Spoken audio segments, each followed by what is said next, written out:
इसे माफ नहीं करेंगे। क्यों करें माफ इसे?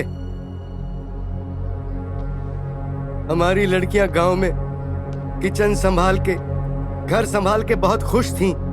इसने उन्हें झूठा सपना दिखाया, इसलिए ये माफी के लायक नहीं है। अपने गांव की लड़कियों को पढ़ाई करने के लिए कहीं दूर नहीं जाना पड़ेगा, ये कहा था ना इसने, इसलिए इसे माफ नहीं करना चाहिए।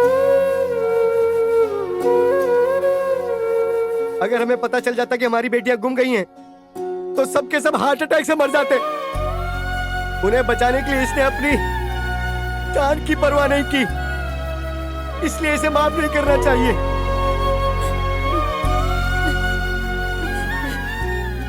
तुम्हें हमसे माफी मांगने की जरूरत नहीं है, हमें मांगनी चाहिए। उठो। हमारे गांव में एक शराबी हुआ करता था। वो 30 साल का हो गया था, लेकिन उसकी कहीं भी शादी नहीं हो पा रही थी। उसकी बहन को बुरा लगा तो उसने अपनी बेटी से ही उसकी शादी करवा दी। शादी के 1 साल बाद उसके घर पे पता है एक बेटी पैदा हुई। इसलिए कई बार उसने अपनी बेटी को मारने की कोशिश की, क्योंकि वो बेटी नहीं चाहता था। यहाँ तक कि उसने अपनी बीवी का मंगलसूत्र चुराकर उसे बेच आया और फिर उन पैसों की वो दारू पी गया।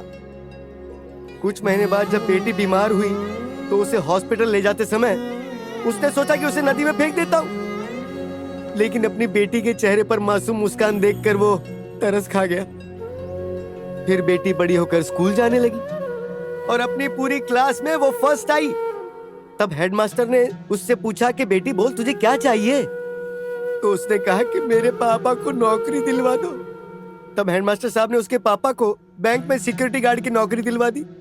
उसके कुछ महीनों बाद ही जिला प्रतियोगिता में वो लड़की फर्स्ट आई। अपनी बेटी की वजह से उसके पापा का नाम पेपर में छपा। बेटी की वजह से बाप को नौकरी मिली, उसको सम्मान मिला, समाज के बीच उसे इज्जत मिली, जबकि वो बाप उसे बचपन से मारना चाहता था, लेकिन वो कभी उसे मार नहीं पाया। जब उसका बाप होकर मैं उसे नहीं मार पाया तो वो कैसे मार देगा? वो नहीं मार सकता उसे कोई नहीं मार सकता है, वो नहीं मर सकती है। तुम्हारी इस बहन की चिंता मत करो, इसे हम बचा लेंगे। तुम बाकी की बहनों को बचाओ। तुमने वादा किया था ना कि तुम्हारी बहनों पे कोई आंच नहीं आएगी, तो जाओ उन्हें बचाओ।